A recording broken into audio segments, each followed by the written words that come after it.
It is our problem, in my view, to abandon the Kurds. They're not safer. Iran is going to move into Syria. They're going to be the biggest beneficiary of a statement like this. ISIS is going to reemerge. It will be on President Trump's watch.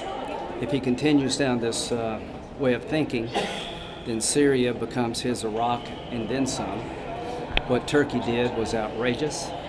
President Trump asked President Erdogan not to do it. He did it anyway. To say now it's of no concern after sanctions is the ultimate mixed message. How is Pompeo and Pence supposed to end the bloodshed with this kind of thinking? I would urge the president to reconsider that our vital national interests fall into three categories. We need to keep an association with the Kurds because they helped us when nobody else would defeat ISIS. It would be dishonorable to abandon them, and it would be harder to get allies in the future. Without Kurds' help, Russia and Iran protecting us against ISIS is a huge mistake.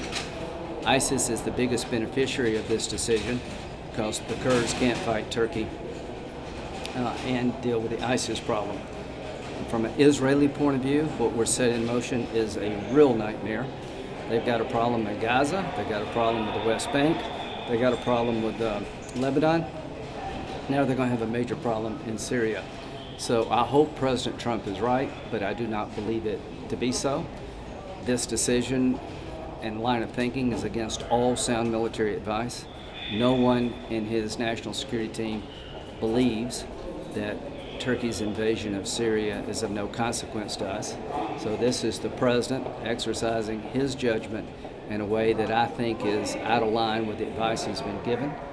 Dangerous, and I hope he will reconsider, stop the bloodshed, and reset the table before it's too late. The president mentioned that Kurds are not angels. I think Congress does not share this line of thinking. I think there's wide bipartisan support for the Kurds.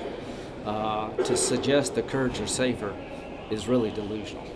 If you think the Kurds are safer today than they were when they were partnering with us, you just don't understand what's going on in Syria. I beg President Obama, listen to your commanders. You're going to unleash hell if you leave Iraq. President Trump's decision is going to be that bad, if not worse, because the worst thing that can happen for us is for ISIS to come back, radicalize people here in the country. That's certainly going to happen if they do reemerge. And Iran now is going to get the benefit of this decision. They'll probably move in and take the oil. That will make them stronger. So if this continues along these lines, then our foreign policy is in a very bad spot in the Mideast. And to those who think the Mideast doesn't matter to America, remember 9/11. We had that same attitude on 9/10/2001, and we regret it.